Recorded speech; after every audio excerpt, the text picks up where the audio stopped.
Good evening, everyone. This is Toshio Okada Seminar, and today is November 3rd. Now, just a reminder that now this broadcast starts at 7 p.m. I've already made this announcement 3 times, so we should be okay, right? But I guess some of you may not still be used to it. Well, those guys can watch the broadcast on the archive later, and you can always watch them on YouTube. So you guys make sure that, because we start at 7 from today, our Gundam course the day after tomorrow will also start at 7 at night, okay?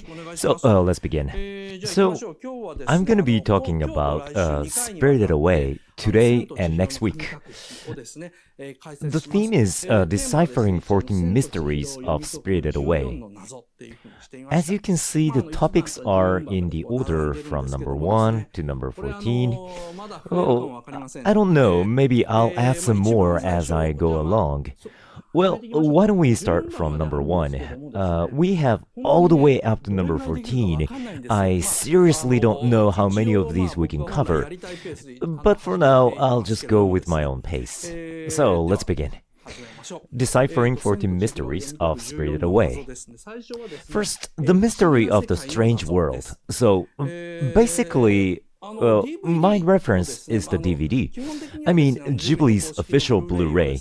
Now, when you play it, if you see the Totoro logo on the title scene at 0 minute 0 second, then the screen goes black. This stays for 3 seconds, then a flower and a card appear. There's a message on a card which says, "Take care, Chihiro, let's meet again one day, Risa."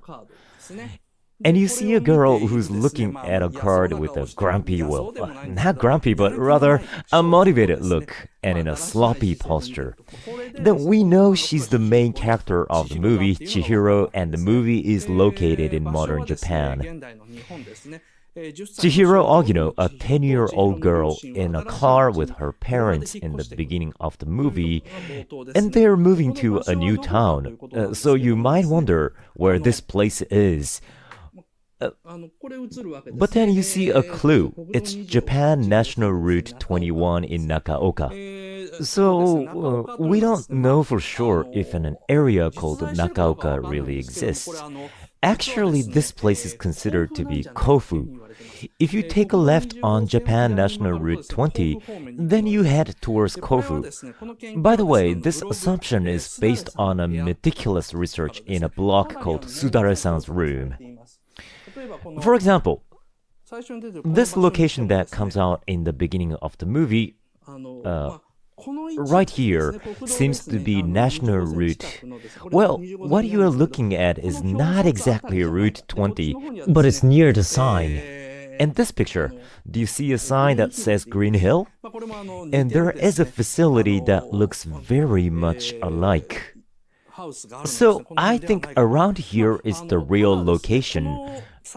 But the problem is that since around this time, fans started visiting real-life locations that come out in anime, which they called pilgrimage, and discussed how which scene is based on which location. That's why Ghibli tried many ways to not let the fans specify the locations that come out in the movie. Even so, Mr. Sudare has done a great job specifying the locations. For example, if you see on the top, you can see a sign that says Cycle Farm over the side mirror on a car, and you see a very similar location like this in the picture. Or when you see a sign that says Pork Cutlet Minoya in one scene, then he found the exact same spot. Just like that, this is a dry cleaner in the anime, and this is a real location. So, thanks to his specification, we now know that the scenes in the anime were reconstructed from various locations around Hachioji area to the point that they are almost identical. Later, Miyazaki said he got fed up with stuff like this when he made Ponyo. But I have to say it's kind of selfish. When he was making this anime, he told his staff to trace the existing landscape, but later he went, "Oh, I don't want any of these," or tracing reality is meaningless and wrong. Then the art staff members were really jerked around by that. So, Chihiro's father drives Audi and passes these areas, but then he comes back. Right here, it says Tochinoki, which I guess is a new town. He turns right at this turning point. Then the title appears. Like this. It says Spirited Away, and the slope starts here in the picture at the bottom and goes all the way up. So that's the Audi that goes up the slope on the right and is still going up. He actually wants to go this way to the new town. It only takes a minute and 40 seconds at this point. A lot of detailed information is shown during this short period of time, so Spirited Away is actually quite fast-paced. On the other hand, nothing really happens during the first 40 minutes. So after a minute and 53 seconds, the car enters the approach after passing by an old Japanese cedar tree and a Shinto gate that has fallen. From above here, the camera pans down.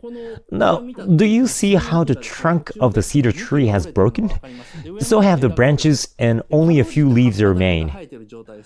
When the camera pans all the way down, you see the paved road ends in the middle and turns into a mountain path. And that's where the gate leans right here on the tree. On the storyboard, there's an instruction that says, this gate needs to be broken and tilted. It must have once stood facing the pathway a long time ago. But someone must have taken it off and set it on the side. So, I must say whoever did it is quite sinful. I'm guessing that this area where the paved road turns into a mountain path was the starting point of the holy precinct, or the sacred area. And the giant cedar tree, which looks tremendously old and now dying, must be the symbol of the area. But the three people in the Audi enters this sacred land in a four-wheel drive mode without knowing anything. And here the father puts the car in neutral and wonders as he looks around going, oh, are we on the right direction? Then Chihiro finds something mysterious. This is a cedar tree, and on the foot of the gate you can see a lot of small houses made of rocks. These small houses are God's houses or small stone shrines, and I wonder if you can notice, but they have been thrown away, and it's not just one, but in a large number. And I want you to pay attention to how they are piled up in the disorderly way. I actually have the close-up picture of this. If you take a close look, you can clearly tell how these small shrines have been collected and thrown away altogether. I imagine that each of these has been placed in order along this approach back in the days and worshipped, but now they were removed and collected with the gate at the foot of the cedar tree. I imagine that one of the carpenters who did the construction work placed them together with the gate at the foot of the cedar tree that was once a sacred tree so that they wouldn't be cursed. Well, although I think they are simple enough to be cursed. If you look carefully as the car passes by, well, some of these stone shrines are missing roofs, and you can see how there are small tableware inside them. I believe they were used to offer things like sake, but do you see how one of them is in red? There's one that's in red and I don't know, but it's somehow a bit creepy. This red is not subtle but strikingly bright that jumps into your eyes. Now, you may have already noticed, but Spirited Away is actually a horror movie. It's basically a horror movie, but the second half is made with taste of fantasy, which is so fun to watch. It's hard for us to see it also because of the storyline where Chihiro changes her name to Sen and works. But at least for the first 30 minutes of the movie until the part where Chihiro meets Yubaba is pretty straightforward horror. So, how should we see this scene?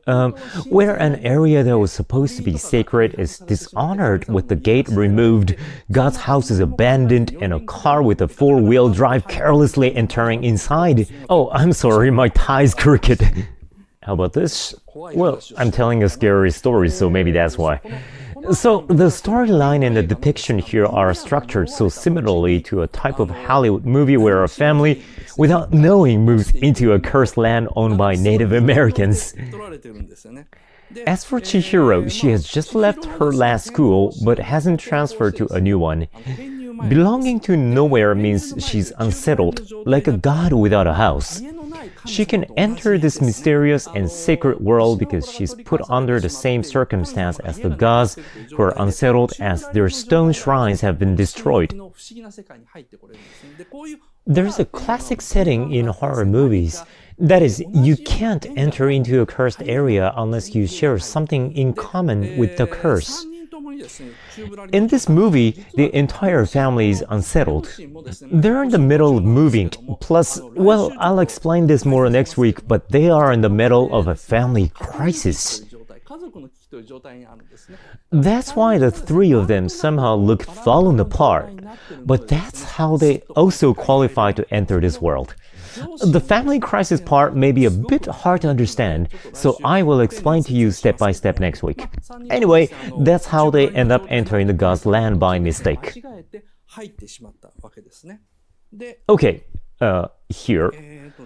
So...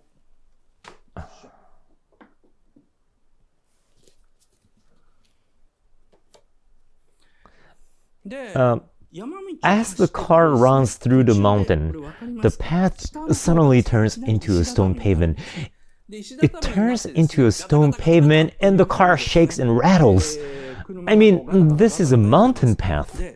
And the fact the path becomes a stone pavement means that it is important enough for people in the past to lay the pavement. It's in the middle of a mountain, and the stone pavement is so much older than the, say, Edo period, so that indicates how sacred this path is. Even castles rarely lay stone pavement around them, so having one is a sign that they are entering into such sacred land. But the father doesn't notice it and drives the car in a furious speed. On the storyboard, there's a comment that says the mom is used to the dad's reckless driving. That's why she doesn't change her facial expression. But for Chihiro, it was the first time to see her dad drive like that, so she's so surprised. And suddenly a tunnel shows up in front of them. And in front of the tunnel, there's something called sekijin, which is like a doll in a shape of a human. Those stone figures are typically excavated from ancient Japanese tombs in the northern part of Kyushu Prefecture. And you can tell that this sacred area has been developed quite a long time ago. So when the family wonders what this is and looks up above this red tunnel, you see unreadable letters. And there's some sort of a roof and a sign over here, but you can't read what it says. Although it actually says Abraya, there's an instruction on the storyboard that says make them unreadable. So what continues from here is a theme park with a hot spring facility that's built before the economic bubble burst. But there's no real hot spring. I mean, because there's no spring source. Abraya in the movie boils regular water with a charcoal kiln instead of natural hot spring, so it's a fake spa, but they still claim that it's Hot Spring Village. I'll explain this more in details as they get to the town. But the car suddenly stops around 3 minutes past, since keep changing fast. Whoops, okay. It's only been 3 minutes 23 seconds since the Totoro logo and the title. So the parents enter the tunnel, the father seems unalerted and says, "Oh, it's just made of mortar. This building is pretty new." He talks like he knows what this place really is, but that's because he works in an architecture industry. That's how he knows so much about the architecture. So he doesn't care, but a strong wind blows from behind them, and they blow together and enter into the tunnel. That gives Chihiro a bad feeling, so she refuses strongly to go inside the building. This is at 4 minutes 18 seconds. She says, "I'm not going. Only the father and the mother go in."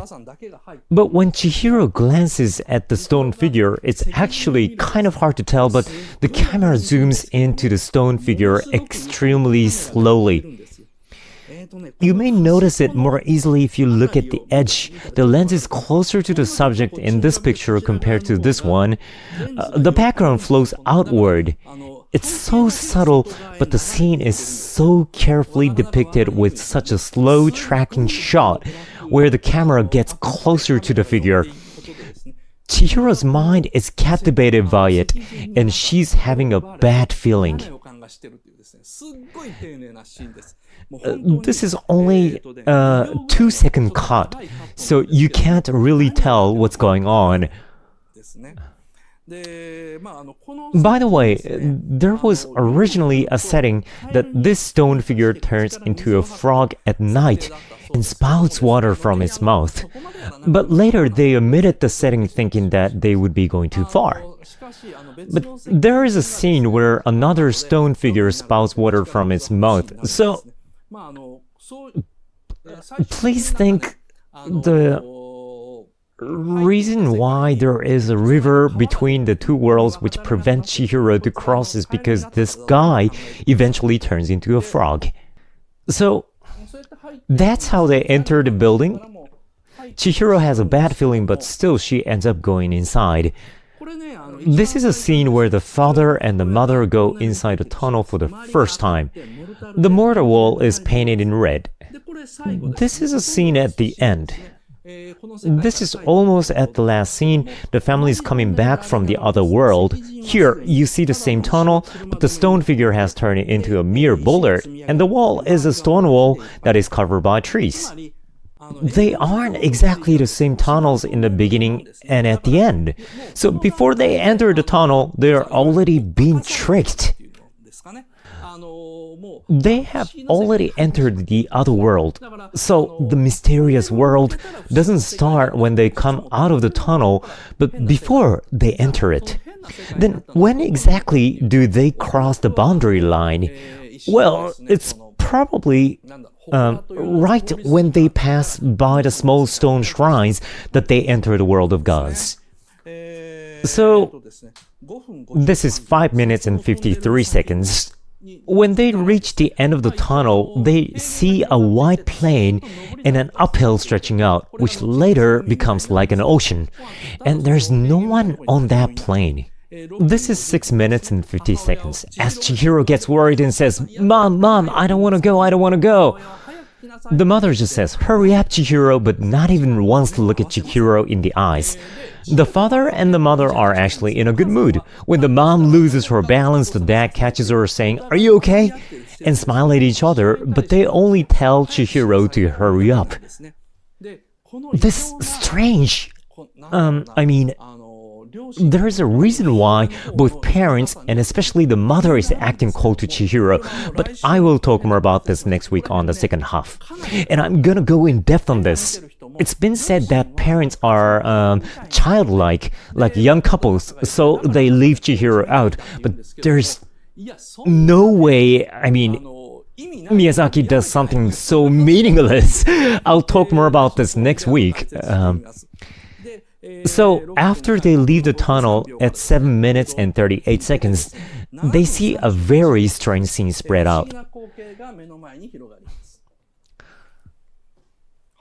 They get to this point in 7 minutes and 38 seconds. It's even faster than some Hollywood movies.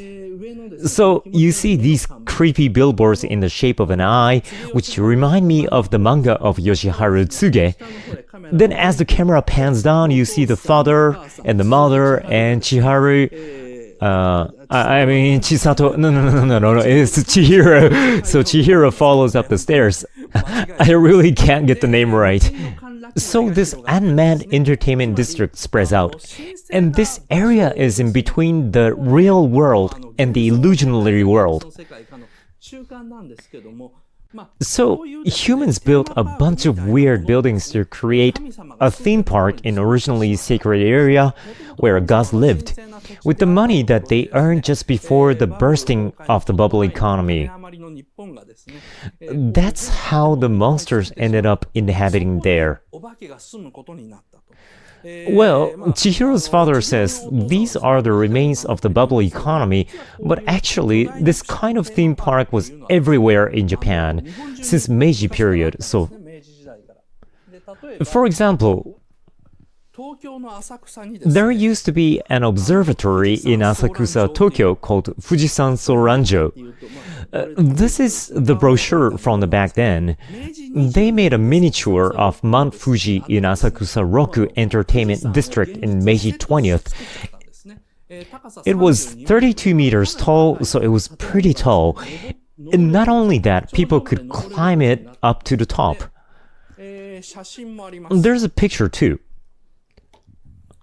We only have one with low quality. You can see people riding bikes in the front, so you can compare the heights. But this is what was called Asakusa Fuji. Again, it's 32 meters tall, so it was pretty tall to the point that people could actually walk the path from the bottom to the top. However, it was destroyed in Meiji 23rd, and the famous Ryounkaku, or so-called Asakusa 12 stories, was built on that site. Well, it looked like a vertical version of Leaning Tower of Pisa, so this kind of buildings were built in Asakusa. There's even a color print of this. Many buildings like this were built in Asakusa, and they were in great numbers during the good times in Meiji and Taisho period. There were many famous leisure facilities like Keiokaku Yuen, Kagetsu Yuenchi, and Togetsu-en. There was also a garden called Okuyama Fuke in Asakusa, which was called a department store of shrines and temples with all kinds of Shinto gods and Buddha available to worship. These kinds of places appear in novels written by Rampo Edogawa, such as Strange Tale of Panorama Island and Ghost Tower. Rampo wrote different novels with similar plots where people built theme parks during an economic bubble between the end of Meiji period to Taisho period that insult gods, or should I say ignore their sanctitude, which triggers a series of mysterious incidents. Well, if any of you want to know more about this, I'll talk a bit more as I show some reference. Well, what I want to point out here is that Spirited Away is set in an abandoned theme park where ghosts settle in. So there are some similarities. So at 9 minutes, Chisato's parents, Chihiro's parents, I keep saying her name wrong.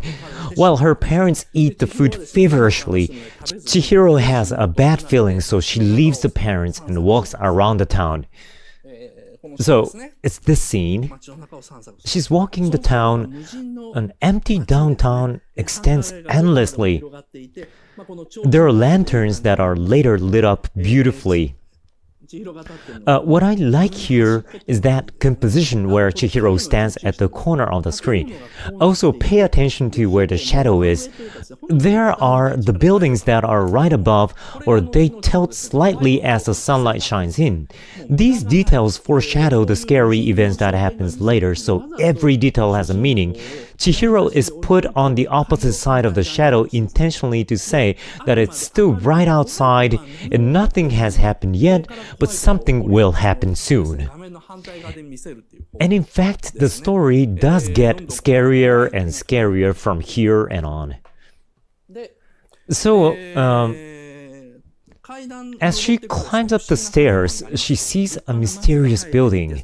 There's a gorgeous pine tree and a garden lanterns, and beyond them, an arched bridge with red handrails. And beyond that arched bridge is a gigantic bathhouse named Abraya. Well, the red arched bridge is built for a practical reason as well, but it's made to follow a rule of Chinese thoughts of Xingxian, where any place mountain wizards live has an arched bridge for visitors to cross so they can enter a different world. The rich people back in old days in Japan built Japanese gardens, but despite the names, they were supposed to be sacred lands of gods where Chinese mountains wizards would live. That's how each of those gardens had a miniature version of arched bridges. So this one in the picture is a huge version of it. And beyond that, you see some magnificent structure. At 11 minutes and 15 seconds, Chihiro tries to cross the bridge, but she's not supposed to because across the bridge is God's land. But regardless, she tries to go to the other side. Then a boy named Haku, dressed in white, appears and says, "Go back! You can't go any farther."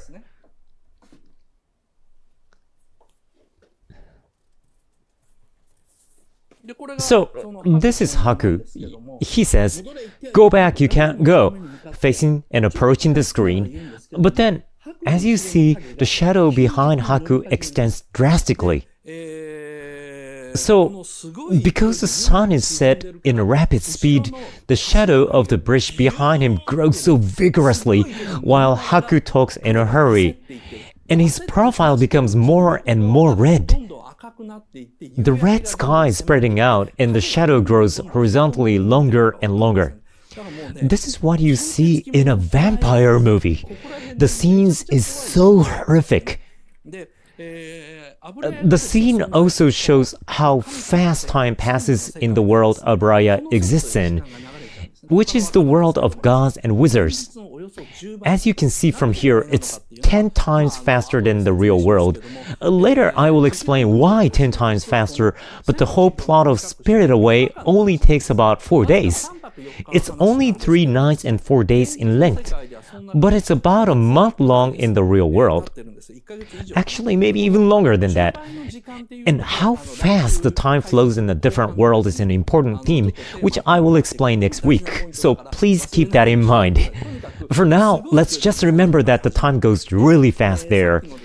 Then the lanterns are lit up and black shadows grow out of the ground on the street that was previously unmanned.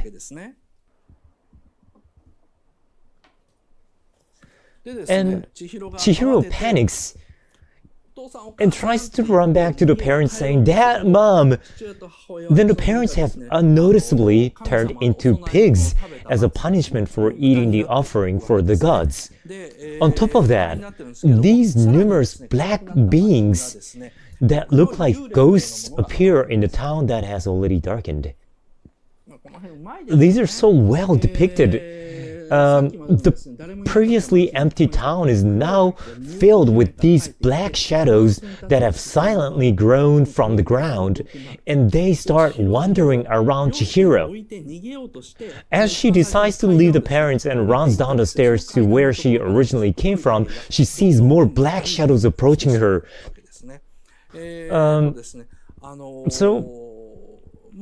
The taste of the movie becomes more and more like a horror movie. However, when she descends the stairs, she notices that the white plain has turned into water.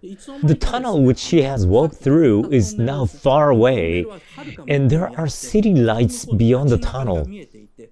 Between them is a large body of water, like an ocean. Now she can't return home.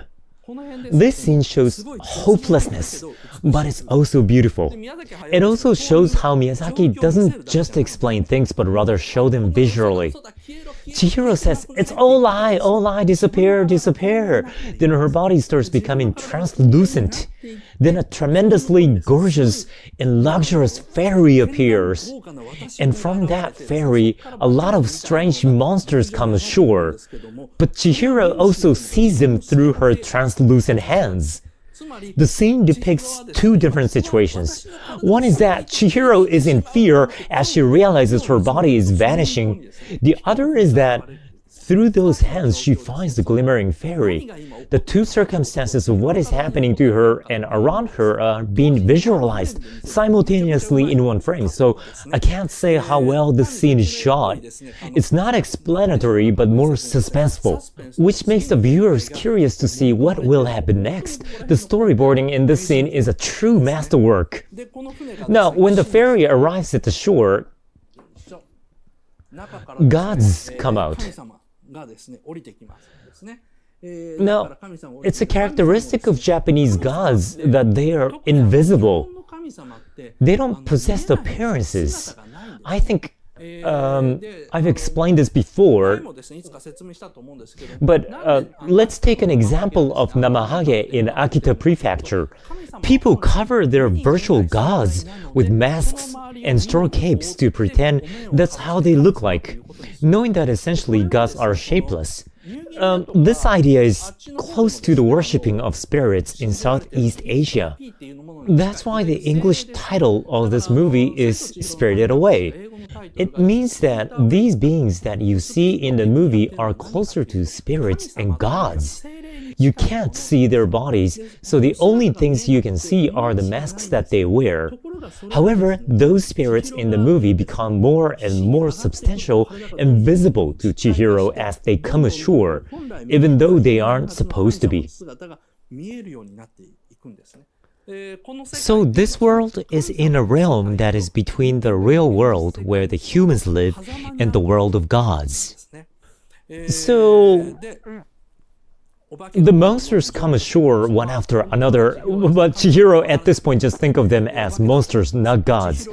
Chihiro freezes in fear. Then Haku, that handsome boy, arrives and lets her eat food from this world. She needs to eat something that belongs to this world or she disappears. When she eats it, her body finally goes back to normal. After that, Haku takes Chihiro to the side of Abraya and tells her that she needs to go see Kamaji, who is in the boiler room, and ask him for a job. Because whoever doesn't work here is turned into an animal by Yubaba, a witch who rules Abraya. It's only 60 minutes up to this point. They are so dense and made with aesthetics of horror movies. But Miyazaki made it just slightly less scary so the kids could watch. All the necessary essences are still there, though. For example, the parents do what they mustn't do without listening to Chihiro's warnings. Chihiro enters a place even though she senses danger. And like in vampire movies, the day turns into the night in a furious speed as the sun that was so bright up in the sky suddenly sets. Then these strange beings appear on the dark street. These amazing scenes unfold one after another without an interval in such short time. This is really the best horror movie sequence in the world. But not many people see this movie as a horror movie. So, one of the 14 mysteries that we cover tonight is about a mystery of this mysterious world.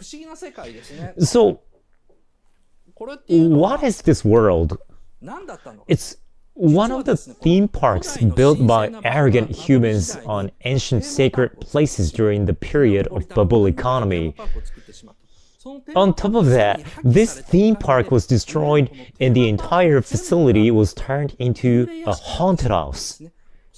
So that's what this mysterious world is. The situation resembles the one in Shining. It's like their haunted house made so much bigger in scale. That's why people don't realize that it's a horror movie. They think that it's a fantasy.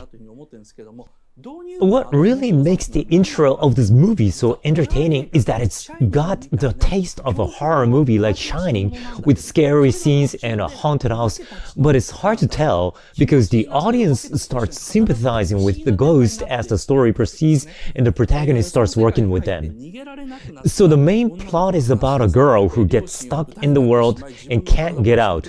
The parents turn into pigs and her body starts vanishing as well, so the movie starts as a great horror movie, then it starts shifting towards a fantasy movie. This movie actually got the concept of shifting from a horror to a fantasy from somewhere else. Where did that come from? Well, I'll talk about it in the next segment. Oh my god, no time to read comments. It's already 35 minutes? The free part isn't over yet. Pretty tough. Well, let me have some water. There's so much to cover.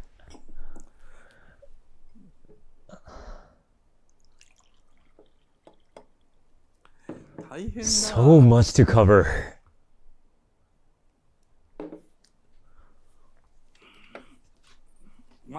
Well, it's still gonna be a free broadcast. Good for you guys. Well, for me, I wanted to finish this in 30 minutes.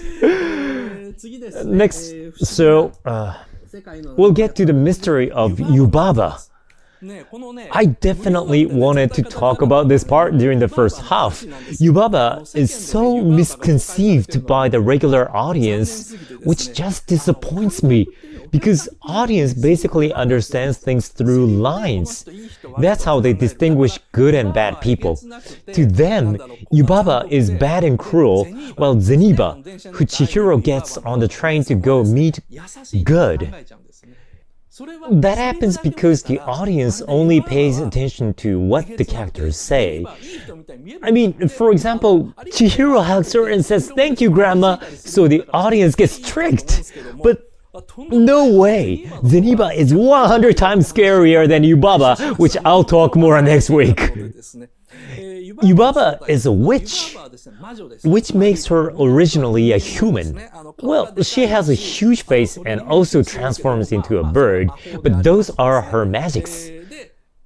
She has many subordinates like frogs and slug-looking women working for her at a bathhouse called Abraya. But some say this place is actually a good standing company, as there's a popular tweet on Twitter. She's a witch with a great talent for management who gives a chance to anyone motivated to work, treats newcomers equally, praises good performances, and repels unreasonable guests by herself. And by the way, about her repelling unreasonable guests, it says Dragon Ball on the storyboard for the scene where Yubaba shoots Kamehameha at No Face. You see how the creators are being playful in spirited way. There are actually many scenes with this kind of jokes, especially associated with Yubaba because her Kamehameha attack doesn't work on Noteface, and instead, he sprinkles mud on her and gets her covered by mud from head to toe, but the audience doesn't really find it funny because she's depicted as a horrific figure, so people don't see her as a funny person. Isao Takahata, another Ghibli director, was being sarcastic about this. He said, "This movie has more movements compared to the Castle of Cagliostro," but no one laughed. But there are many jokes. I personally think a line like, "The nonsense has got to stop," is it's a good line. Another Twitter post says, "Abraya provides a great working environment for sleeping workers as they are supplied with the uniforms, spare clothes, and meals. They just flip wooden tags instead of punching time cards, so they are flexible. They can easily take days off with good reasons and do things like temporarily sneaking out of work without getting scolded, as long as they follow the basic rules. So it's good standing company." What's funny is that, although it was later omitted, when Kamaji and Chihiro purged the spell, there was a long conversation. Kamaji says, "That stamp is horrifying. That stamp makes people become slaves of witches." But when Chihiro says, "I thought everyone was working as slaves and I've become one of them," Kamaji says, "We are authentic laborers. We chose to work here. It's our freedom to stay or leave because we've kept our name secret to the witch." So they work by contract. I mean, it's a real shame that this conversation got omitted because it indicates that Yubaba does not dominate the employees but hire them. This shows how much self-esteem she has about herself. She does all these to protect her idealized self-image. Even so, she has some shortcomings. That is, she just loves people too much. That's her problem. She has too much sympathy towards the ones she loves to the point that she can't let them go. For example, she dotes on that gigantic baby called Bo. Well, that's kind of obvious. But even ones like Haku and Chihiro, Yubaba actually likes them more than we think. She says some nasty things to them, but she also acknowledges them.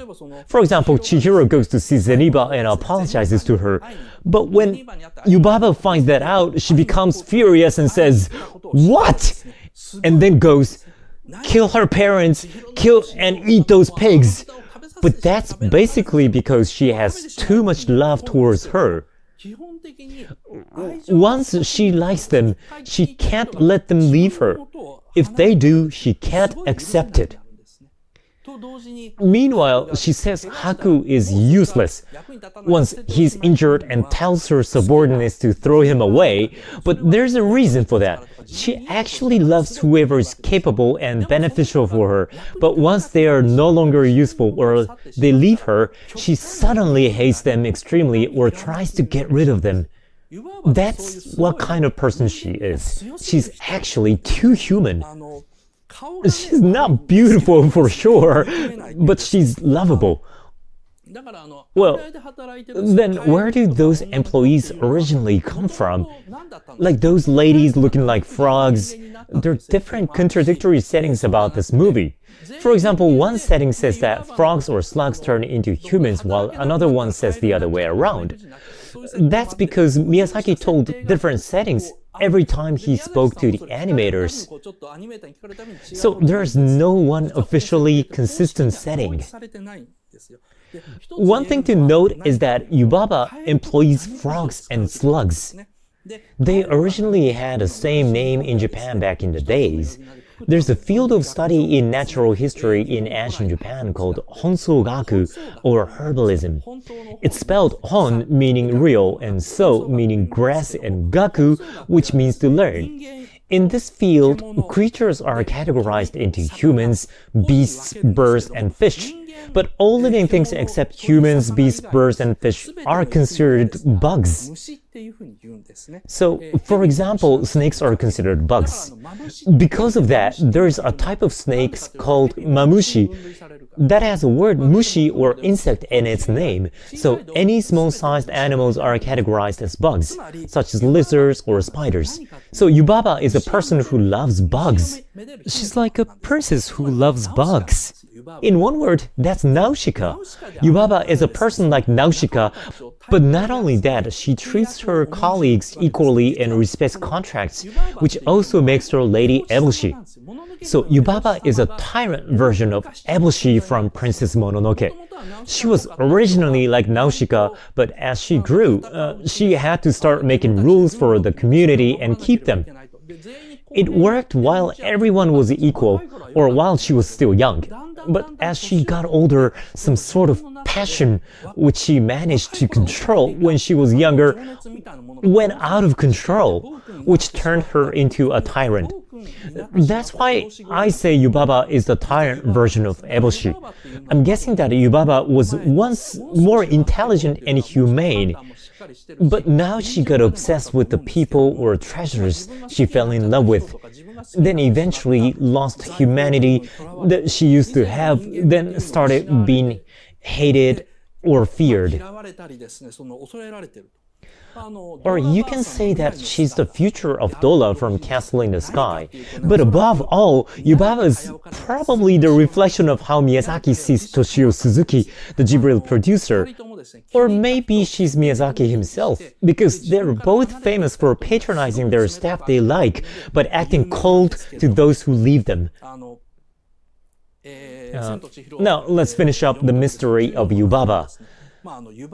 She's the final stage of the heroines of Ghibli anime.